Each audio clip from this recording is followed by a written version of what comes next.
I share event marketing tips and tricks 5 days a week, every single week. Using my experience of marketing running over 100 events in over 12 cities, I use this to post really easy, actionable tips and tricks for you to integrate into your event promotion today, get the right bums in your seats. So let's get into it. Before we do get into it, remember there's going to be a link in this post and in the description of my social media that you can subscribe to my email list and get all my week's content in one go every Saturday. And the first one goes out this week, so make sure you sign up to that. So let's carry on with the FOMO event marketing series. So this is the secret speaker agreement strategy. It's a really cool one and it's a great one to get some free event promotion from your speakers at your event.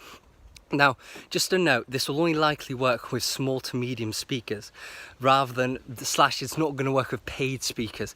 No, it might, but it's not always going to work because they may want you to pay for social media posts and stuff like that. However, it will work 100% of the time if you're willing to be strict to make sure that the only speakers you take on adhere to this agreement. So it's up to you whether you're willing to be strict to keep to this speaker's agreement. It's just a really simple agreement to get some free event promotion out of them. So let's get into it. So the agreement is this. So for you giving them the opportunity to speak, they must adhere to doing 3 social media posts on all their social media platforms, and that must have the event link in and just some information to basically encourage people to come to the event, tell them what it is. It's up to them, leave that up to them, but it must have the event link in, and that must all happen before the event. Then the other thing they agree to is to do a monthly webinar. So they do it every month working up to your event. If your event is monthly or weekly, then it'll just be the one webinar before the event. And in that webinar, it'll be 30 minutes to 1 hour.